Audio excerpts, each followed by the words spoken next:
नमस्कार सगळ्यांना. जबरदस्तीचे लग्न या कथेचे 6 भाग आपण पहिलेच आपल्या चॅनलवर अपलोड केलेले आहेत. सई आणि विक्रम राणे यांचा तो डान्स संपला. विक्रम राणेंनी अत्यंत आपुलकीने आणि जाहीरपणे सईच्या डोक्यावर हात ठेवून तिला आशीर्वाद दिला. त्यांच्या त्या एका कृतीने तिथे जमलेल्या हजारो लोकांसमोर सईच्या स्थानावर शिक्कामोर्तब केलं होतं. ती आता फक्त आदित्य राणेची होणारी बायको नव्हती, तर राणे घराण्याची होणारी सून होती, जिला घराच्या मालकाचा पाठिंबा होता. हॉल टाळ्यांच्या कडकडाने दणाणून गेला. हा सगळा प्रकार बघून स्टेजच्या कोपऱ्यात उभी असलेली रिया अपमानाने आणि रागाने जळत होती. तिचा सगळा प्लॅन धुळीला मिळाला होता. ती आता तिथे एक क्षणही थांबू शकत नव्हती. रिया आदित्यजवळ गेली आणि रिया म्हणाली, थँक्स फॉर नथिंग आदी. तू फक्त उभा राहून बघत होतास. तू तुझ्या गर्लफ्रेंडसाठी एक स्टँड पण नाही घेऊ शकलास. You are useless. आदित्य म्हणाला. रिया स्टॉप. मी तुझ्याशी नंतर बोलतो. प्लीज सिच्युएशन अजून खराब करू नकोस. रिया हसली आणि म्हणाली, there is nothing to talk Adi. Enjoy your family drama. एवढं बोलून ती कोणाचीही वाट न बघता तडक हॉटेलमधून बाहेर निघून गेली. आदित्य तिथेच उभा राहिला. त्याची नजर सईवर होती, जी आता पाहुण्यांचा शुभेच्छा स्वीकारत होती. आणि मग त्याची नजर त्यांच्या वडिलांवर गेली, ज्यांच्या चेहऱ्यावर एक समाधानी हसू होतं. इकडे शिंदे कुटुंब मात्र एका वेगळ्याच भावविश्वात होतं. त्यांच्या चेहऱ्यावर आनंद, आश्चर्य आणि मुलीबद्दलचा प्रचंड अभिमान होता. हॉटेलमधून घरी परत जाताना टॅक्सीत एक वेगळी शांतता होती. घरी पोहोचल्यावर वैशालीने सईला घट्ट मिठी मारली. वैशाली म्हणाल्या, सई, आज तू जे केलंस ना, मी तर इतकी घाबरले होते. जेव्हा ती मुलगी आली तेव्हा माझ्या काळजाचा ठोका चुकला. पण तू तर वाघीण आहेस माझी. रोहन म्हणाला, काय सुपर आयडिया होती ताई. त्या ऍक्टर आणि ऍक्ट्रेसची तोंडी पाहण्यासारखी झाली होती. एकदम फ्लॉप शो झाला त्यांचा. आणि विक्रम अंकल पण तुझ्याच टीम मध्ये आले. सगळे हसत होते, पण अविनाश शिंदे मात्र गंभीर होते. अविनाश शिंदे म्हणाले, तू आज सिच्युएशन खूप चांगल्या प्रकारे हँडल केलीस बाळा. मला तुझा खूप अभिमान आहे. पण सई म्हणाली, पण काय बाबा? अविनाश शिंदे म्हणाले, पण तू एका झोपलेल्या सिंहाला डिवचला आहेस. आदित्य राणे शांत बसणार नाही.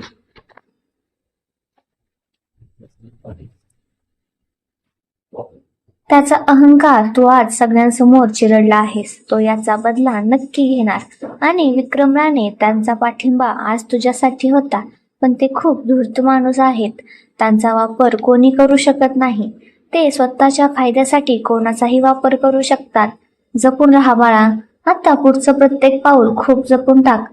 बाबांच्या या शब्दांनी सईच्या विजयाच्या आनंदावर एक चिंतेची झालर पसरली. तिला कळून चुकलं होतं की युद्ध अजून संपलं नव्हतं. उलट आता खऱ्या युद्धाला सुरुवात होणार होती. राणी मेन्शन मध्ये आदित्य एखाद्या पिंजऱ्यातल्या वाघासारखा येरझाऱ्या घालत आपल्या वडिलांची वाट बघत होता. त्याचा संयम संपत आला होता. काही वेळाने विक्रम राणे आत आले. त्यांचा चेहरा शांत आणि समाधानी होता. आदित्य त्यांच्या समोर जाऊन उभा राहिला. आदित्य म्हणाला, का केलं तुम्ही असं डॅड? विक्रम राणे म्हणाले, काय केलं मी? आदित्य म्हणाला, तुम्हाला माहिती मी काय म्हणतोय ते.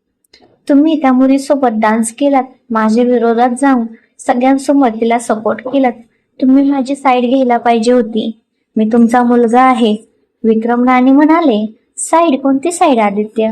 बरोबर आणि चूक यात मी नेहमी बरोबरची साईड घेतो. आणि आज ती मुलगी बरोबर होती.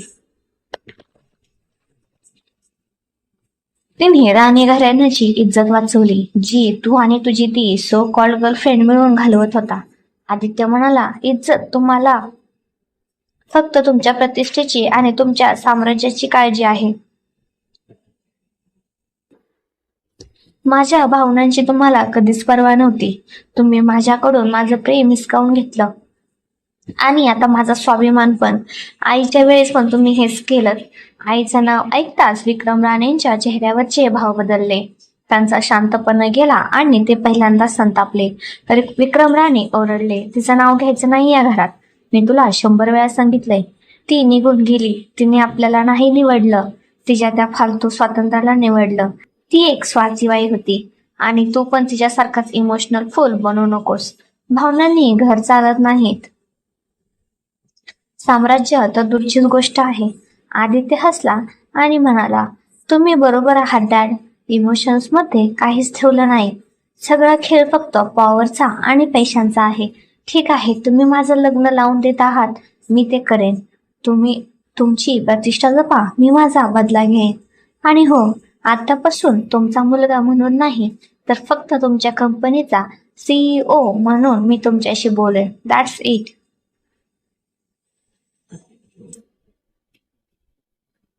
आणि सई शिंदे, आता तिच्या आणि माझ्यामध्ये कोणीही येणार नाही. तुम्ही सुद्धा नाही. एवढं बोलून तो आपल्या रूमच्या दिशेने निघून गेला. विक्रम राणे पहिल्यांदाच थोडे अस्वस्थ झाले. आपला मुलगा आपल्यापासून खूप दूर जातोय हे त्यांना जाणवलं, पण त्यांचा अहंकार त्यांना ते मान्य करू देत नव्हता. लग्नाचा दिवस उजळला.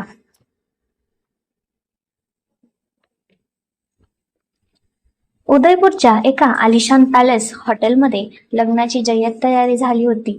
सगळीकडे फुलांची आणि दिव्यांची सजावट होती. देश विदेशातून मोठे पाहुणे आले होते. एक भव्य रूम मध्ये सई तयार होत होती. तिला डिझायनर लेहंगा घातला जात होता.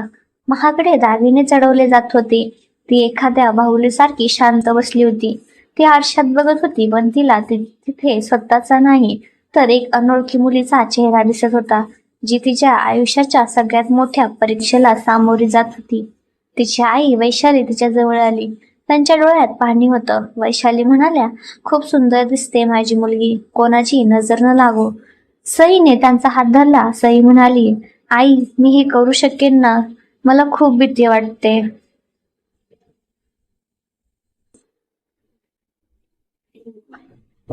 वैशाली म्हणाल्या, तू सगळं काही करू शकतेस. तू माझी मुलगी आहेस. फक्त स्वतःवरचा विश्वास गमावू नकोस. आणि लक्षात ठेव, काहीही झालं तरी आम्ही आहोत. एक फोन कर, आम्ही धावत येऊ. तू तिथे एकटी नाहीयेस. आईंच्या शब्दांनी तिला थोडा धीर आला.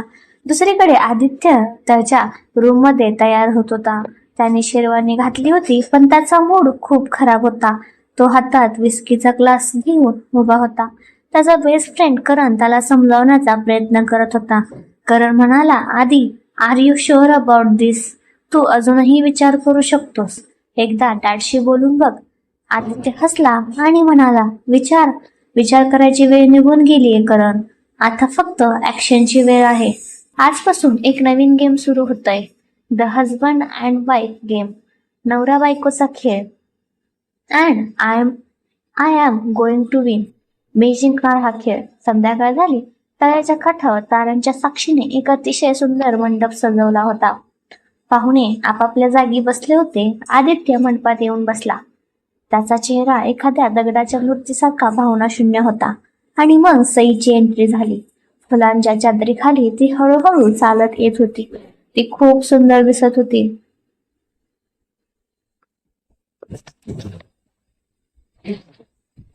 पण तिच्या चेहऱ्यावर लग्नाचा आनंद नव्हता. मंडपात आल्यावर तिच्या आणि आदित्यची नजर एका क्षणासाठी भेटली. त्या नजरेत प्रेम नव्हतं, तर एक सायलेंट डिक्लेरेशन वॉर होतं. लग्नाचे विधी सुरू झाले. पंडितजी मंत्रोच्चार करत होते. वातावरण गंभीर झालं होतं. आणि मग तो सण आला, 7 फेऱ्यांचा. आधी विक्रम राणेंनी आपल्या असिस्टंटला इशारा केला.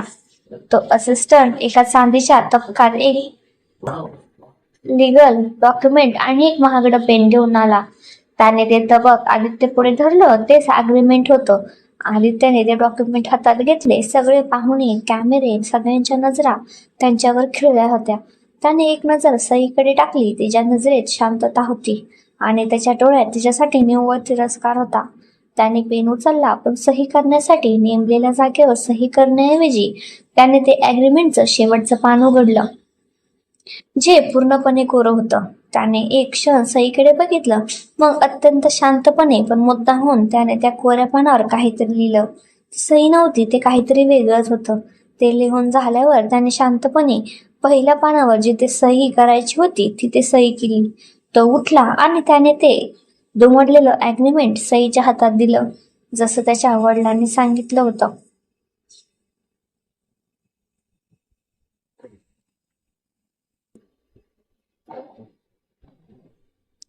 तो तिच्याजवळ झुकला, फक्त तिला ऐकू जाईल अशा आवाजात कुजबुजला. आदित्य म्हणाला, तुमची अट पूर्ण झाली, आता माझ्या अटी सुरू होतील. घरी गेल्यावर आरामात. या ॲग्रीमेंटचं शेवटचं पान नक्की वाचा. वेडिंग गिफ्ट आहे माझ्याकडून. एवढं बोलून तो आपल्या जागेवर जाऊन बसला.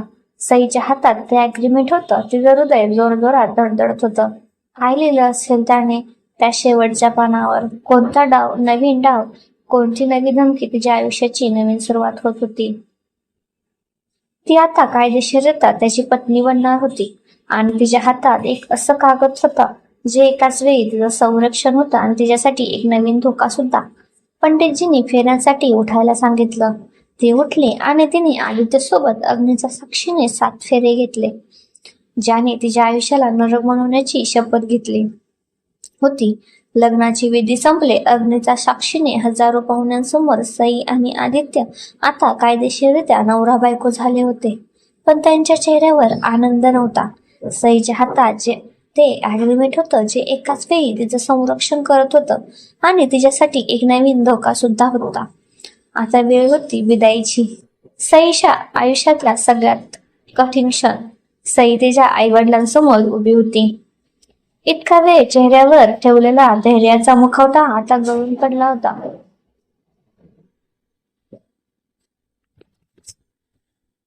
तिच्या डोळ्यातून अश्रूंच्या धारा वाहत होत्या. तिने आधी तिच्या आईला, वैशालीला घट्ट मिठी मारली. दोघी मायलेकी बराच वेळ काही न बोलता फक्त रडत होत्या. वैशाली म्हणाल्या, बाळा रडू नकोस, नवीन घराला आपलंसं कर. तू खूप समजूतदार आहेस. सगळं नीट हँडल करशील. सासू सासऱ्यांची सेवा कर आणि हो, स्वतःची काळजी घे. सई काहीच बोलू शकली नाही. तिने फक्त मान हलवली. मग ती तिच्या वडिलांकडे, अविनाश शिंदेकडे वळली. त्या क्षणी तिने सत्यांच्याकडे बघितलं. त्यांच्याही डोळ्यात पाणी आलं.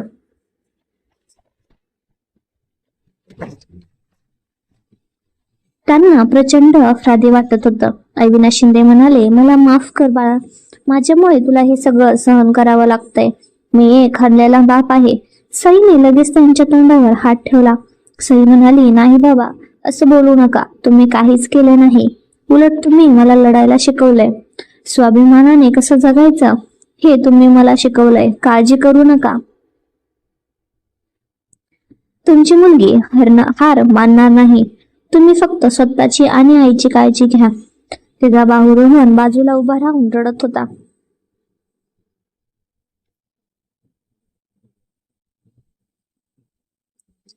ती त्याच्याजवळ गेली. सई म्हणाली, ए हिरो, तू का रडतोयस?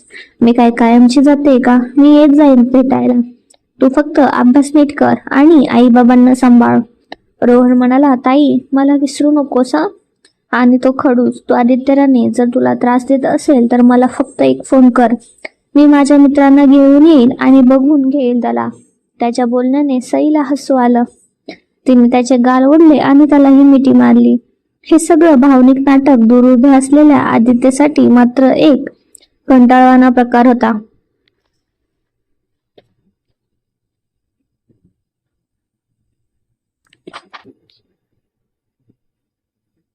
तो गाडीजवळ उभा राहून घड्याळाकडे बघत होता.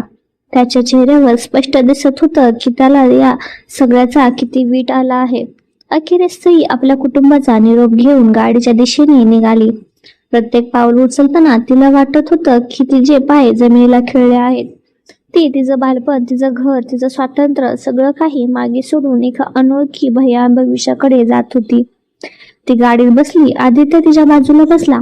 गाडीचा दरवाजा बंद झाला आणि त्या आवाजाने जणू काही तिच्या जुन्या आणि नव्या आयुष्यात एक भिंतच उभी राहिली होती. गाडी सुरू झाली. सई खिडकी बाहेर बघत होती. उदयपूर शहराचे दिवे मागे पडत होते आणि तिचं मनही भूतकाळात धावत होतं. तिच्या हातातली पर्स तिने घट्ट पकडली होती. आतमध्ये ते ॲग्रीमेंट होतं. त्याने काय लिहिलं असेल त्या शेवटच्या पानावर, हा एक विचार तिच्या डोक्यात फिरत होता. आदित्य शांतपणे बसला होता. त्याचा चेहरा निर्विकार होता. मग त्याने शांतता भंग केली. आदित्य म्हणाला, रडून झालं असेल तर आता डोळे पुसून घे. राणी मेन्शन मध्ये रडणाऱ्याची कोणालाच दया येत नाही. उलट लोक मज्जा बघतात.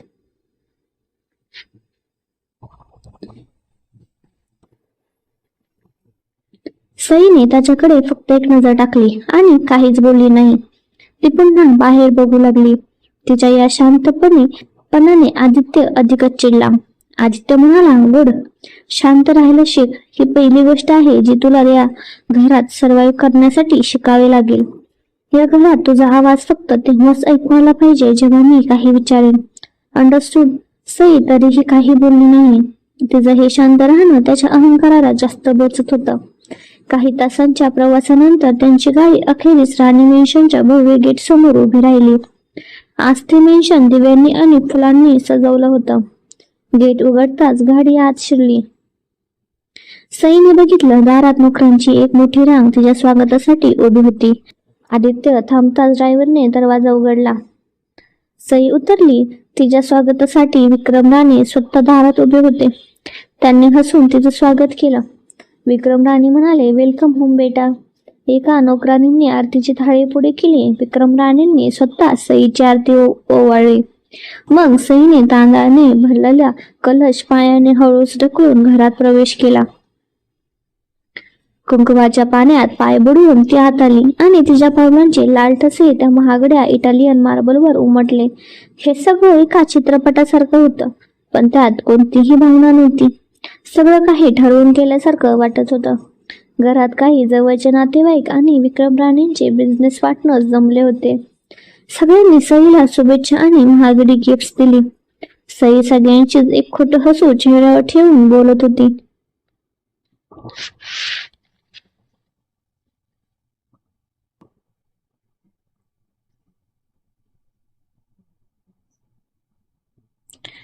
थोड्या वेळाने जेव्हा पाहुणे आपापल्या गप्पांमध्ये रंगले होते तेव्हा विक्रम राणे सई जवळ आले. विक्रम राणे म्हणाले, बेटा, मला माहितीये हे सगळं तुझ्यासाठी सोपं नाहीये. आदित्य खूप हट्टी आणि तापट आहे, पण मला विश्वास आहे तू त्याला सांभाळून घेशील. तूच त्याला बदलू शकतेस. सई फक्त ऐकत होती. विक्रम राणे पुढे म्हणाले, आणि काहीही प्रॉब्लेम आला, कसलाही त्रास झाला तर माझं दार तुझ्यासाठी नेहमीच उघडं आहे. मला येऊन सांगायला अजिबात संकोच करू नकोस. त्यांच्या या बोलण्याचा अर्थ काय घ्यावा हेच सईला कळत नव्हतं. ते खरंच तिची काळजी करत होते की त्यांच्या मुलाला सुधारण्याच्या प्रोजेक्टमध्ये त्यांना सईकडून कोणतीही चूक नको होती. सगळे कार्यक्रम संपल्यावर रात्रीचे 12 वाजले होते. एका नोकरांनी सईला तिच्या रूम पर्यंत सोडलं. ती रूम म्हणजे आदित्यची रूम होती. आता ती त्यांची रूम होती, बेडरूम होती. ती रूम एखाद्या मोठ्या हॉटेलच्या प्रेसिडेन्शियल स्वीट सारखी होती.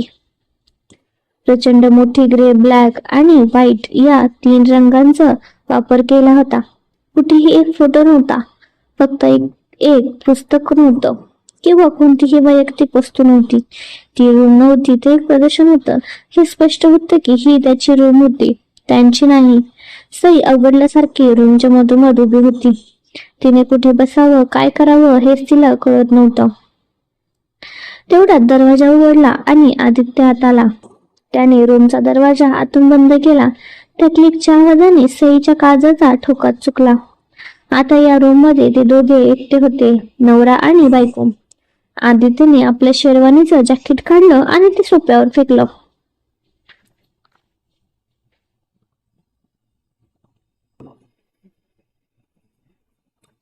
आदित्य म्हणाला, सो मिसेस सई आदित्य राणे, कसं वाटतंय तुझं नवीन घर, तुझा नवीन सोन्याचा पिंजरा? सई काहीच बोलली नाही. तिने फक्त आपली पर्स घट्ट पकडून ठेवली. तिच्या हातातलं पर्सकडे बघून आदित्यच्या चेहऱ्यावर एक कुटील हास्य आलं. आदित्य म्हणाला, ओ, वाटतंय अजून माझं स्पेशल वेडिंग गिफ्ट वाचलं नाहीस. वाच, आय एम शुअर तुला खूप आवडेल. चल, मीच मदत करतो. तो तिच्या जवळ आला आणि त्याने जवळजवळ तिच्या हातातून ती पर्स हिसकावून घेतली. त्याने आतून ते ॲग्रीमेंट काढलं. तो तिच्या अगदी समोर उभा राहिला. त्याच्या डोळ्यात एक विचित्र चमक होती. आदित्य म्हणाला, वाच, मोठ्याने वाच, मला ऐकायचंय. सईने थरथरत्या हाताने ते ॲग्रीमेंट घेतलं. तिने ते उघडलं आणि तिची नजर थेट शेवटच्या कोऱ्या पानावर गेली. तिथे आदित्यच्या सुंदर पण तितक्याच धारदार हस्ताक्षरात लिहिलेलं होतं, title, contract of marriage between Aditya Rane and Sai Shinde. Sai ते वाचू लागली. प्रत्येक शब्द तिच्या काळजावर कोरला जात होता. Point number 1. हे लग्न फक्त आणि फक्त एक बिझनेस डील आणि कौटुंबिक तडजोड आहे. यात कोणत्याही प्रकारच्या भावनांना, प्रेमाला किंवा अपेक्षांना जागा नाही. Point number 2. सई शिंदे सार्वजनिक ठिकाणी आणि कुटुंबासमोर मिसेस आदित्य राणे म्हणून वागेल, पण खासगी आयुष्यात तिचा पत्नी म्हणून कोणत्याही वैयक्तिक हक्क राहणार नाही. Point number 3. ती आदित्य राणेच्या पर्सनल लाईफमध्ये, त्याच्या मित्रमैत्रिणीमध्ये किंवा त्याच्या इतर कोणत्याही रिलेशनशिपमध्ये त्याचा स्पष्ट रोख रियाकडे होता. हस्तक्षेप करणार नाही. Point number 4. कायद्याने आवश्यक असलेली रक्कम वगळता तिचा आदित्य राणेच्या कोणत्याही प्रॉपर्टीवर किंवा संपत्तीवर कोणताही हक्क राहणार नाही. Point number 5. हा कॉन्ट्रॅक्ट लग्नाच्या दिवसापासून बरोबर 1 वर्षासाठी व्हॅलिड असेल. 1 वर्षानंतर हे लग्न पुढे चालू ठेवायचं की डिवोर्स द्यायचा याचा पूर्ण अधिकार फक्त आणि फक्त आदित्य राणेकडे असेल. सई शिंदे यावर कोणताही आक्षेप घेऊ शकणार नाही. आणि सगळ्यात शेवटचा आणि सगळ्यात भयानक पॉइंट.